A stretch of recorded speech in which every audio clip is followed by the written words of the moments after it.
Hello and welcome to my YouTube channel Gyan and other guides. आपके साथ मैं हूं आकाश। तो स्टूडेंट्स, अभी तक हमारी सीरीज चल रही है image formation by concave mirror. हमने 2 केस डिस्कस कर चुके हैं। लास्ट केस हमने डिस्कस करा था जब हमारा ऑब्जेक्ट सेंटर ऑफ कर्वेचर के पीछे की तरफ है, means when the object is placed beyond the centre of curvature. हमने देखा जो इमेज बन रही थी वो सेंटर ऑफ कर्वेचर और फोकस के बीच में बन रही थी। इमेज ऑब्जेक्ट के साइज से छोटी थी, इन्वर्टेड थी, रियल इमेज थी। आज हम डिस्कस करेंगे when object is placed at centre of curvature, यानी कि अब हमारा ऑब्जेक्ट कहाँ पर आ चुका है, सेंटर ऑफ कर्वेचर पर आ चुका है। तो इस केस में हमें देखना है कि इमेज हमारी कहाँ पर फॉर्म होगी। तो चलिए देखते हैं, डायग्राम बना लेते हैं। तो हम डिस्कस कर रहे हैं when object is placed at centre of curvature. तो कॉन्केव मिरर के लिए बात हो रही है, हम डायग्राम बना लेते हैं। ये कॉन्केव मिरर बना लिया है, पीछे वाला पोर्शन हमारा नॉन रिफ्लेक्टिंग पार्ट है।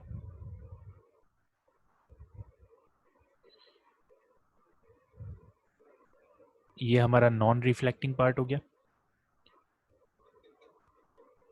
Students, this is our principal axis.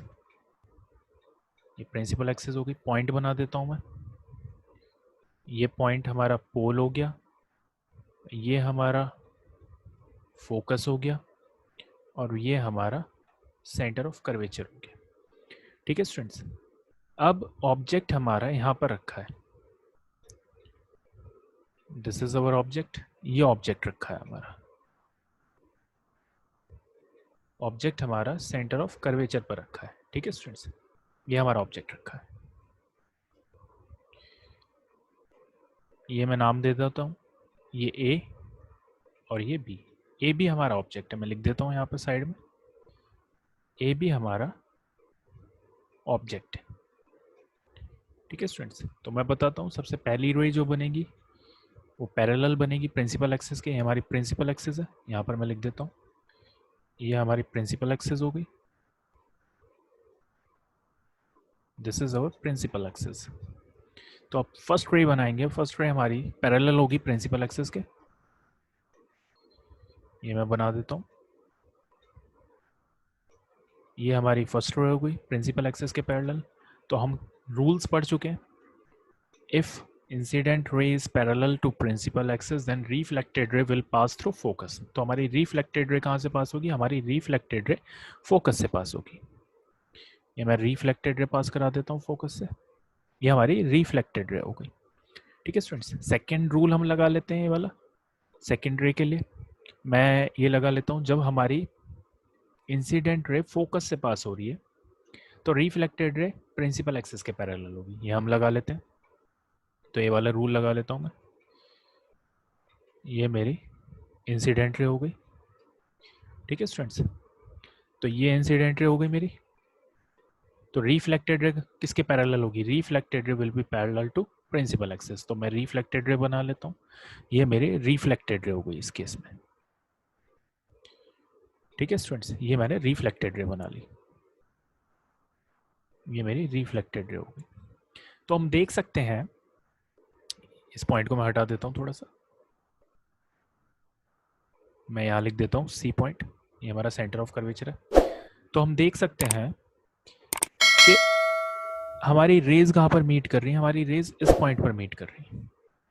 ये देखिए, हमारी रेज इस पॉइंट पर मीट कर रही है, यानी कि इमेज कहाँ पर फॉर्म हो रही है इस केस में, इमेज हमारी फॉर्म हो रही है सेंटर ऑफ कर्वेचर पर। ये हमारी रेज मीट हो रही है, ये देखिए आप, ये हमारी रेज मीट हो रही है। ठीक है, तो मैंने बताया था इमेज कहाँ पर फॉर्म होगी, इमेज हमारी वहाँ पर फॉर्म होगी जहाँ पर हमारी रिफ्लेक्टेड रेज मीट कर रही हैं। तो रिफ्लेक्टेड रेज हमारी इस पॉइंट पर मीट कर रही हैं। तो ये मेरी इमेज हो गई, ये हो गया मेरा बी डैश और ये हो गया मेरा ए डैश। तो इसका मतलब क्या है, ए डैश बी डैश मेरी क्या है, इमेज है। तो इमेज कहाँ पर फॉर्म हो रही है, हमारी इमेज फॉर्म हो रही है सेंटर ऑफ कर्वेचर पर। तो मैं लिख सकता हूँ, मैं लिख दूँ, इमेज is formed at सी का मतलब क्या है? Centre of curvature. नेचर कैसा है इमेज का? नेचर हम लिख लेते हैं,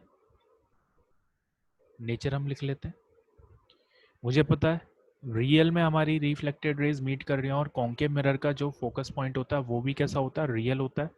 तो इमेज जो बन रही है वो भी कैसी है? रियल है। प्रिंसिपल एक्सिस के नीचे बन रही है, तो हम क्या लिखते हैं?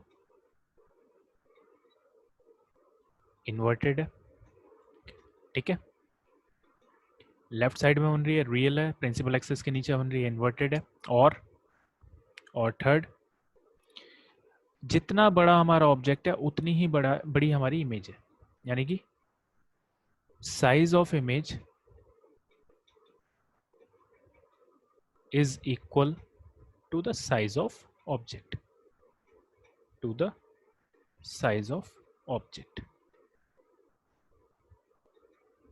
जितनी डिस्टेंस पर हमारा ऑब्जेक्ट है उतनी ही डिस्टेंस पर हमारी इमेज बन रही है। आप जब स्केल से बनाएंगे तो एक्यूरेट बनेगा। जितना बड़ा हमारा ऑब्जेक्ट है उतनी ही बड़ी हमारी इमेज बन रही है, जैसे कि हमारा प्लेन मिरर में देखा जाता है। कैसी है इमेज? रियल है, इन्वर्टेड है, सेम साइज है ऑब्जेक्ट और इमेज दोनों का। तो स्टूडेंट्स, हमने देखा कि जब हमारा ऑब्जेक्ट सेंटर ऑफ कर्वेचर पर है तो इमेज भी हमारी कहाँ पर बनेगी? सेंटर ऑफ कर्वेचर पर ही बनेगी।